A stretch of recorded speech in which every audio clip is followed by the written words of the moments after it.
Hi everybody. So I've been fooling around with some odd things, found objects and so forth to make impressions in my clay. So I've made stamps. I've made out of buttons. I've used the buttons to make negative images into some Sculpey. I have used some other Sculpey to make some Sprigs with. I have made some roller stamps. I've made some Maker's Mark stamps, other found object thingies. Found some other things. So I'm going to show you all of these, okay? Oh, and I made these out of that white soft clay that Crayola makes. And I'll tell you about this in just a minute. But let's start with the buttons. Almost every grandmother in the world has a button box, and this is mine. So I looked around for a handful of buttons and found a bunch of them that have designs on them that are three-dimensional. And in order to make these work real well, I stuck them to some little knobs that I got at the hobby store. So these are just little wooden things. You buy them about 6 or 8 in a package, and then you glue them. Let's see, where's a good example? Here's a good example. You glue them to the back of the button, and so you have a nice little stamp. This is probably one of my favorite ones because it has so much design on it.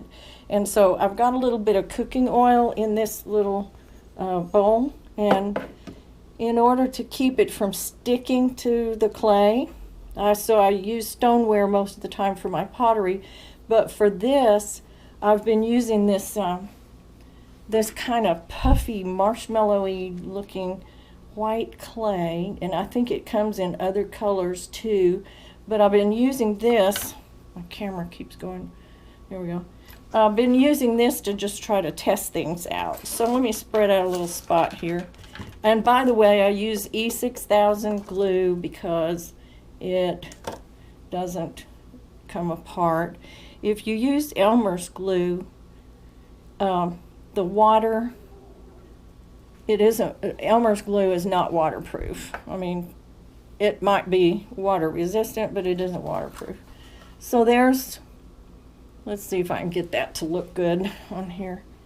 So you can see, you have to have shadows sometimes to see stuff. Here's a little sampler that I made that has a lot of these little marks from the buttons on here. So you can see there are a lot of interesting little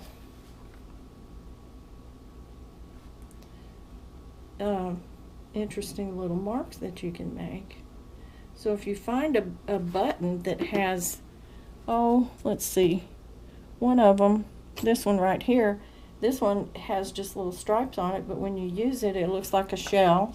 And I used it on the end of this little handle thing, and it looks like a shell.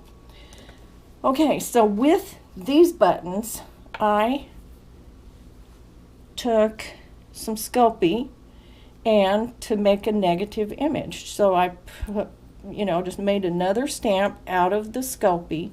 The Sculpey you have to put in the oven to air dry, probably about 20 or 30 minutes, about 200 degrees, and it hardens up pretty good.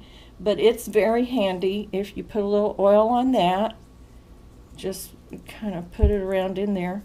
You can, this has dried out. I got called away, and that's kind of dried up, but let's try it and see if it works. So you put your hand behind the clay, and sort of, you have to help it get in there if it's real thick. So you can make let's see, that would be convex, and then this stamp would be concave. So if you use the positive, where'd that go? Where did it go? It has to be here somewhere. There it is. So if you use this one, this is going to be concave. So these are the same stamp, it just has a different, it has a very different look to it. Let's see if we get that a little bit deeper. And this white marshmallowy clay, I'm just using it for, to test these on. I would never use this for anything. But I tell you what, I did make a few stamps out of this kind of clay. And these stamps do work, but your students will destroy them because I've already got one that's splitting here now. They're not very durable. So if you're gonna, let's put some oil on this. Put that right there. They make a nice mark, as you can see right there, but they're just not real durable. They're just not, these stamps are just really kind of fragile. And if you possibly can, I would highly recommend the Sculpey, making stuff out of Sculpey. Even this comes in a lot of colors. So, okay, so that takes care of all three kinds of stamps. The button stamps, the little soft clay, marshmallow clay, the Sculpey stuff. Now, you can also find conchos like this at the craft store. You put a little oil on them, glue a little thing on the back of them, and you've got yourself a stamp. So there you go. So there's a nice little stamp there. And so you can use things like that. Here's a concho that could be used. Here are some little gears that I've used on something, and that makes a nice little mark. And most kids that are in pottery classes like to, let me fix this camera here. Most kids in classrooms like to play with stamps because they like to change things. They like to make their mark on things. Here's something I found, makes a nice stamp. This is that foam that you can cut with scissors, and it seems to be attached to a piece of clear plastic. And I bought these I bought a whole sheet of these things. They were kind of stuck together, and I got them in I think Vacation Bible School section of Hobby Lobby is where I got these. These can also be used as stamps. See there? And then I'll show you a finished thing that I made with that. Here it is. Here's a little kind of a, I guess you might call that a zipper pull or something, but you can see the snowflake in there. Most of the ones, there you go. You can see the snowflake in that one too.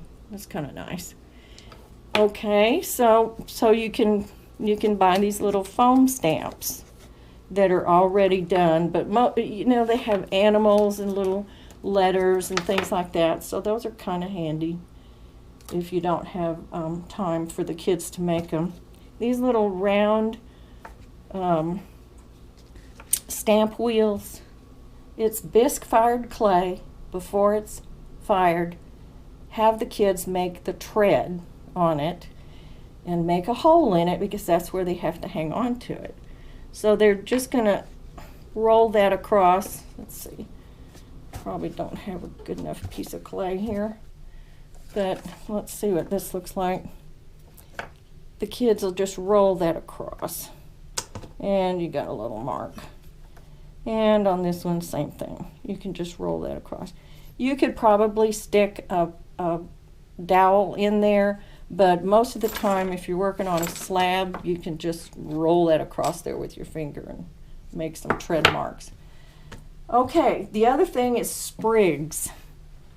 Sprigs are used to add decoration to a pot that's already built. So I'm going to move the camera Okay, here is a pot, and it has not been bisque fired yet. This is a raw pot. It's fairly dry, but if you were making sprigs like this one, this is just a little cookie cutout type thing. It got cut out from that. And as long as it's still damp, you can score and slip the back of it, and you can attach a sprig like that to a raw piece of pottery. So it has to be raw clay to raw clay. It cannot be fired yet, because if it is, it won't stick. So that's how you make one type of sprig. Another kind of sprig is the kind that you take a negative image. Now on this, this is my positive image, or wait. I started out with a piece of jewelry that was in the shape of a feather, or two feathers actually. And so I impressed them into Sculpey clay. When that got hard, I pressed a piece of Sculpey clay into that, and I came up with a positive. So I can use the positive, if I put a little oil on that, I can use the positive for a stamp. Beep, like that. So you've got the impression of the little feathers. Now the negative, I can, whoa, I hope I don't break that. I can use this negative one. Let me turn the camera down. This was made, let's see, it went like this. So what I did, I took the negative impression of it. It was kind of like this arrow where there's empty space, and so you just stuff that empty space with stoneware, and then when it dries enough, you can just pop it right out of there. And so I've got a 3D impression of that little feather, and maybe I could attach it to a piece like that, or I could attach it to this, I could attach it to a pot, you know, if I wanted to.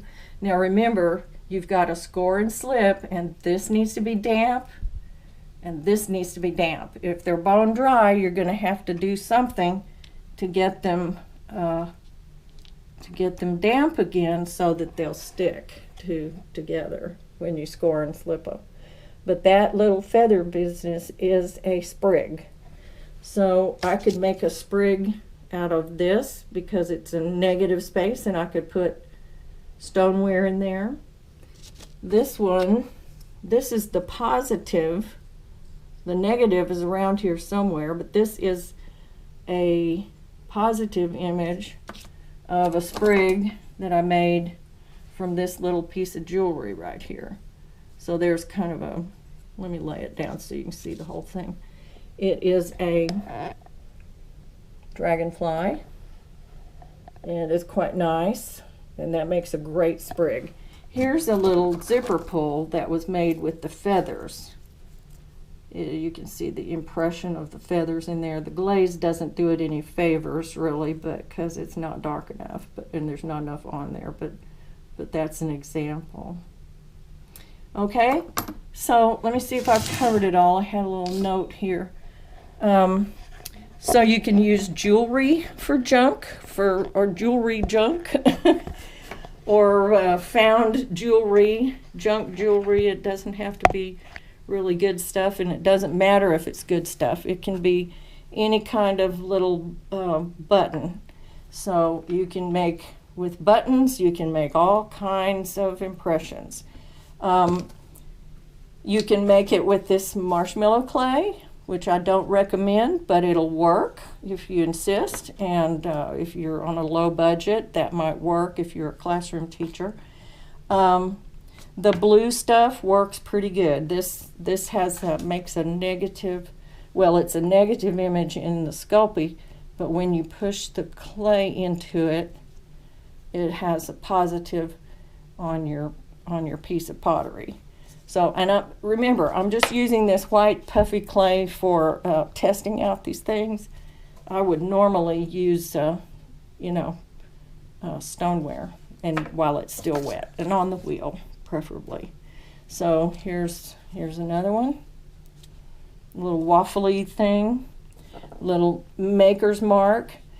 Kids are so bad about not putting their names on things, so that if you help them make a maker's mark, they're real proud to put that on every piece that they make. And adults too, because they think they're going to remember what their piece looks like, but it comes out of the kiln quite a bit smaller than it went in. And if it doesn't have their name on it, kids get really mixed up about whose pot it is. So you can settle a lot of arguments if you help them make a maker's mark. Okay, so then we talked about the silver sprigs and the maker's mark and the jewelry stuff, and I think we covered everything. Don't use Elmer's glue or the white school glue, because this stuff you would expect to get washed off and be in the water and while you're using it and while you're cleaning it up. And Elmer's glue does kind of break down after a while, but this East 6000 will stick it. That's pretty permanent. Okay, so got lots of little possibilities here. So look through your button box and see what you can find in the way of buttons, and make lots of stamps. So thank you for watching, and I'll see you on the next video. Take care.